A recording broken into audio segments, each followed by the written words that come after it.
have to say that this story really changed me.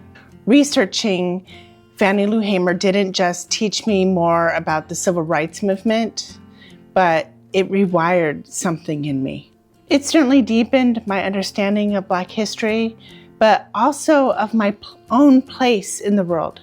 As a white woman, reckoning with a past that I didn't create, but I'm still connected to. Not guilty, but accountable. And there's a difference. And it's actually an empowering one. Because when we understand that history is something that we inherit, not something we choose, but we also get to see that the future is something that we build. That's where our power is.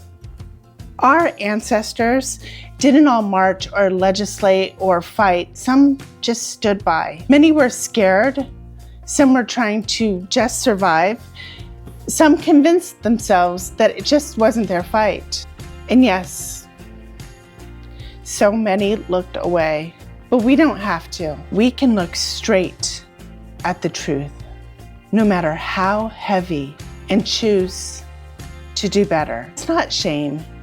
That's courage. Because while the worst men in the world raged their terror, men consumed by ego, fear, and entitlement. A lot of people, especially women, were taught to stay small. We were told that safety was obedience and that justice was someone else's job. And so generation after generation, power concentrated in the hands of those least equipped to wield it responsibly. But I don't believe that's how we are now.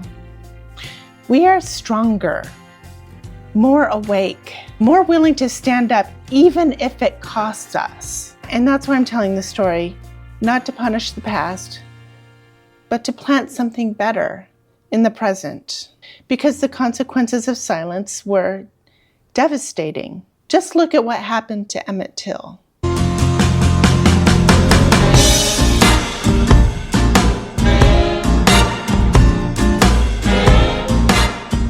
I'm Stevie Lynn, and welcome to Savoring Her Story. Savoring Her Story is a taste and tell storytelling project that recenters women's history, and I serve it with a vegetarian side dish that reflects their place in time. For Fannie Lou Hamer, I decided to honor her with some Southern food, grits, to honor her grit. What I try to do here is make recipes that reflect the time and place that our protagonist existed in. So Fannie Lou Hamer, she's from the South. She's from Mississippi, Delta, Mississippi. I took some creative license, and we're not really doing Mississippi food. It's more inspired by New Orleans. And the reason for that is because we're vegetarian, and Mississippi food seems to be a little bit more meat-based. I mean, it's all it's the grits, it's the shrimp and grits, it's a lot of the same things, but they relied more on bacon and things like that. But with a more like New Orleans style, with a more Louisiana style, with Louisiana, they rely a lot on spices and lots of different veggies. So we went with that instead. So it's actually a little bit more Louisiana. It's like the next state over. And also because she probably would have grown like black-eyed peas or field peas at least, I made a black-eyed pea groundnut stew, which has its historical basis in West Africa. I just really want to share her story in detail. I want you to feel what she went through and just feel her triumph. I just want you to know it. It's so, it's not about remembering facts or dates. It's about really feeling what she went through and what she overcame and how badass she is. So that's really important to me. It's going to take some time to do that. So this video is going to be 2 parts. So I have 2 recipes. I have in this part, I'm going to be doing the Creole grits sauce. In the second part, I'm going to be doing that black-eyed pea groundnut stew. Both go great with grits. The grits, you can make them however you want. If you want to make grits, both of these things can go on rice or potatoes or like whatever, biscuits, like whatever you want. My dogs always go in and out of the dog door when I start talking on the camera. It's just crazy. And this inspired me to throw a full-on grits bar party. Kind of like a polenta bar, but it's with grits. And I had my neighbors over. I had some friends from my Quaker meeting. And I did other things, like I made pulled jackfruit that tastes like barbecue. And one thing everybody loved was an andouille spiced Beyond Beef, and like I just made crumbles. I made these caramelized onions. I made them smoky with a little maple so that they would taste kind of bacony. Yeah, everybody thought it was really flavorful. So many people never had like a complete vegetarian meal before, and they were surprised. They were surprised at how tasty it was.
Okay, I did blend the cashews. I drained them, and then I added a cup of water, and we've got about 2 cups. Well, we got, yeah, we just have 1 cup. Well, it's enough.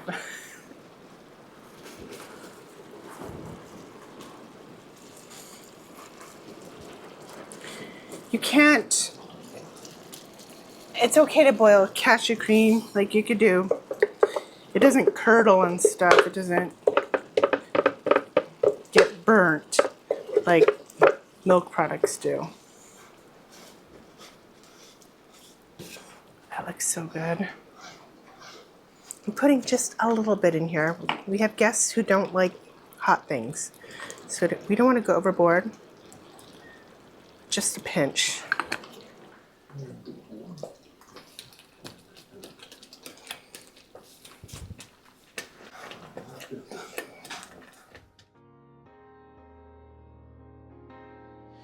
In August 1955, 14-year-old Emtt Till, a black boy from Chicago, traveled to Money, Mississippi to visit his great-uncle Moses Wright. His mother, Mammy Till, had sent him there to spend time with family, to experience life outside of the city, and to get a break from the tensions building in Chicago at the time. She thought the quiet, rural Mississippi might offer some peace. But within days of arriving, Carolyn Bryant, a white woman working at the counter of her family's store, accused Emmet of whistling at her. That lie set everything into motion. Carolyn's husband, Roy Bryant, and his half-brother, J.W. Milam, decided to handle the matter themselves.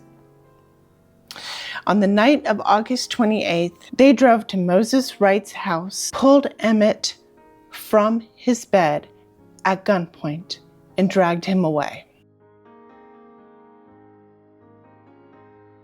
They beat him, tortured him, mutilated him, and shot him in the head. They tied a 75-pound cotton gin fan around his neck with barbed wire and dumped his body into the Tallahatchie River like it was nothing. 3 days later, the bloated, disfigured body of Emtt Till surfaced, and Mammy Till, his mother, refused to let the world look away. She insisted on an open casket at the funeral in Chicago. She wanted people to see what they did to her baby. Photographs of Emmett's face ran in Jet magazine. Thousands filed past his coffin, and for many, it was the first time that they understood what white supremacy really looked like. Roy Bryant and J.W. Milam, who cares, were arrested and charged with murder. Their trial was held in Sumner, Mississippi, in a courtroom where black people weren't allowed to vote and were barely allowed to speak. An all-white, all-male jury deliberated for just 67 minutes before acquitting both men, and they didn't even try to hide their guilt. A few months later, protected by double jeopardy, Bryant and Milam gave a paid interview to Look magazine. They confessed publicly, shamelessly, to killing Emtt Till.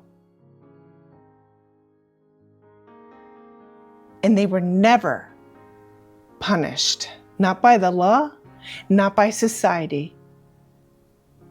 Everybody let it go.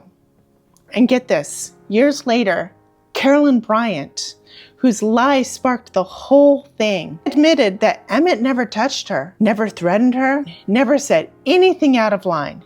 It was all made up. Someone's 14-year-old baby was lynched, not because of what he did, but because of what he represented. A black boy whose very presence defied the order white men had built. It was a horror story, but it wasn't an exception. It was the rule. A rule enforced by fear. A rule maintained by an entire network of white supremacists. From vigilantes with shotguns, to smiling women behind grocery counters, to politicians in three-piece suits. It's hard to admit that this has anything to do with us, but we have to. We create life, and it is up to us to preserve the quality of that life as best we can. We must subvert tyranny and oppression, even if it comes at a cost, because nothing we face can compare to what happened to Emtt Till or to what Fannie Lou Hamer endured. But we can still shoulder the burden of remembrance and responsibility. We start by educating ourselves until something inside of us clicks. It happened to me while researching this story. It is why I'm so impassioned right now, because this isn't just Black history, it's women's history. It's American history. It's a mirror held up to the cruelty we are capable of when we choose comfort over courage, when we let violence hide behind law, when we let systems kill in our name. But it's also a story of endurance. Fannie Lou Hamer didn't just survive it. She lit a torch and carried it forward. Her story is so difficult, but it's also triumphant. And if we let it do its work, if we let ourselves feel it. We carry part of that torch too. This woman endured everything, never lost her soul. That is the part that's most inspiring to me, because she is, in every sense of the word, a kind of savior. I truly believe we can co-create a better world, built not on revenge, but on love, protection, and the power of truth. And it starts by listening to women like Fannie Lou Hamer, who faced the full weight of hate and still rose up singing. Literally. Because this story isn't just about the shadow of humanity. It's also about how brightly we can shine if we choose to. So Fannie Lou Hamer was born in 1917 in Montgomery County, Mississippi, the youngest of 20 children. Her mother, Ella Townsend, had given birth to all 20, but not all survived. This is editing, Stevie, and as I edit the video, I'm noticing there are things where I wasn't exactly clear, or I feel like just need some qualification. Okay, there's just one thing that I want to make clear. So Fannie Lou Hamer's mom, she wasn't promiscuous. She was married to the same man her whole life. Like Fannie Lou Hamer had one father. But she was reputedly raped by just like the owner of the farm, probably various people. Like so back then in white Mississippi, white men did not respect Black women. They did not respect their bodies. They did whatever they wanted. And this is the situation that Fannie Lou Hamer came up in. Fannie Lou Hamer was born into a lineage of resilience. The family worked as sharecroppers, which was a little more than slavery by another name. Sharecropping was a system where Black families farmed land owned by white landlords in exchange for a small share of the crop. But it was a trap. The landowners controlled everything: the land, the housing, even the commissary store, where prices were marked up just high enough to keep families in permanent debt. If the crop failed, if prices dropped, if you needed medicine or a new pair of shoes for your child, you owed more than you made. That debt bound you to the land. You couldn't leave, you couldn't get ahead. And if you tried, there were consequences. Fannie Lou Hamer knew those consequences well. When her family finally managed to buy a few animals, it was more than livestock. It was a sign of progress, self-reliance, a small but potent declaration that they weren't going to be kept down forever. In sharecropping Mississippi, owning even one mule meant you didn't have to beg your landlord to plow your fields. It was a foothold toward dignity.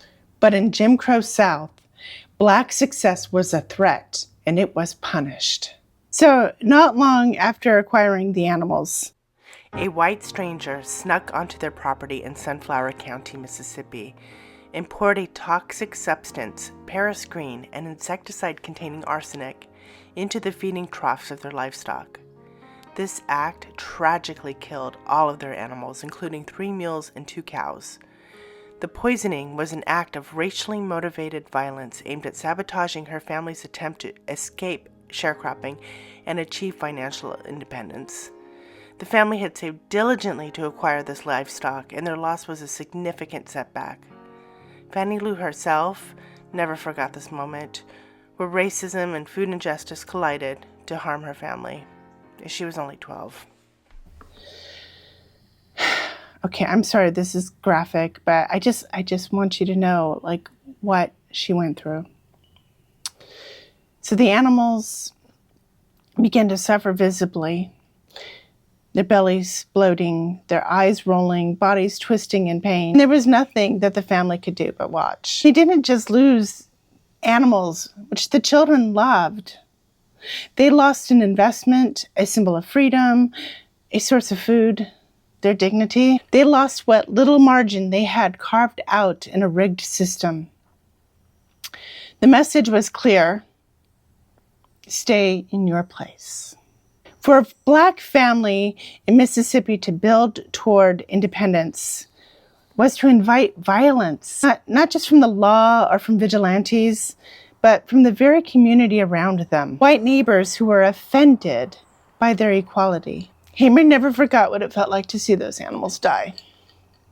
To know they were killed not for any crime, but because their family had dared to hope. So in 1962, she joined a group of civil rights activists on a trip to register to vote in Indianola. At the time, the right to vote existed only on paper for most Black citizens in the South. Mississippi used poll taxes, literacy tests, and raw intimidation to keep them out. In fact, Fannie Lou Hamer was asked to interpret an entire section of the Mississippi Constitution, and when she couldn't, she was denied. I'm wondering how many boss hogs can interpret an entire section of the Mississippi Constitution. So she was denied, but she kept coming back again and again and again. And she brought others with her too. She taught them how to register, how to read the questions, and how to answer with confidence. She organized rides, rallies, prayer groups, and strategy sessions. She didn't wait for permission. She created the pathway herself. And for that, for trying to access rights already guaranteed to her by law, by federal law, for trying to vote, for simply claiming her constitutional right, and for trying to help others claim their constitutional right, she was fired from the plantation where she worked. They ran her out of town, and she and her husband, Pap, were also forced to live apart for a time. But still, she kept organizing. The white landowner told her flat out, if you want to vote, you can't live here. So she left. Pap Hamer, her husband, stayed behind for a time to protect what little they had. They were forced apart, displaced. But she kept organizing.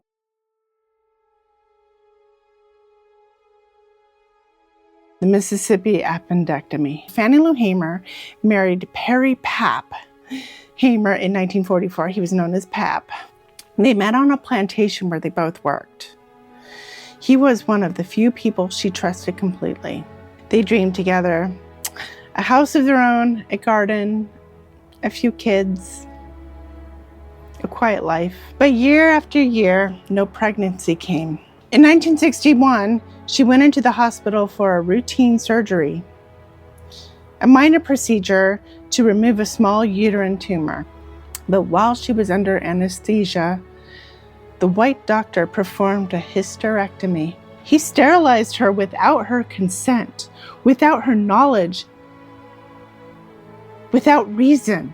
She entered that hospital hoping for healing, hoping to get rid of pain, hoping for fertility. She left without a uterus, and the doctor, he never, ever explained why. And this wasn't rare, this was state-sanctioned. In Mississippi, it happened so often that Black families gave it a name. They called it the Mississippi Appendecttomy, a euphemism for forced sterilization, for eugenics masked as medicine, for white doctors playing God with Black women's bodies. Fannie Lou Hamer was, of course, devastated. She had always wanted to be a mother, not just to raise children, but to birth them, to share blood and breath with a child of her own, and that dream was stolen. But her capacity for love wasn't. She and Pap adopted 2 daughters and later raised 2 more children after her mother passed. Just her motherhood became an act of resistance, a reclamation. So that's it for part 1 of our deep dive into the life and legacy of Fannie Lou Hamer. But before we go, I want to show you a little glimpse of our grits party, a celebration of gathering and Southern hospitality, just like Fannie Lou Hamer embodied in her organizing in her Freedom Farm Cooperative, which you're going to learn about later. I really feel like just getting together with your neighbors and your friends out in the wild is an act of resistance in these times. Get away from that algorithm and just learn, just hang out with each other and learn to trust each other again. Because when we're always online, that's very difficult. We've developed very bad habits of dealing with each other online, and we need to get out of that and back into the wild. Is when we are in the wild together, we tend to listen to each other more, right? Like we're not just like on the offense. We actually have we actually try to be well-mannered people. and it's that just really helps facilitate relationships. It helps us listen to each other, and it helps us be less divided and less intolerant. Take this inspiration and start your own grits party. I will leave a link down in the description box below of all the recipes, the ones that weren't even in this video. Just to give you some ideas so that you can, maybe do something similar. And then next week I will be back for part 2. Okay, so this is the kundi. I didn't have time to film everything that I made. So this is the kundi. There's the party. Grits. So, okay, good. So this party is also part of a video that I'm making. So I want to show everything that okay. Okay, this is the Creole sauce. Our yellow slaw. And this is my jackfruit pulled barbecue. Heather, she brought potato salad. And this is andouille. It's our Beyond Meat, andouille spice Beyond Meat.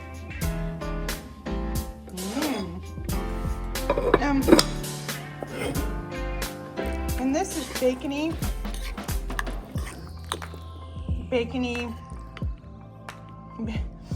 it's bacony caramelized onions. So there's a little smoke in there, a little maple syrup. It's so good.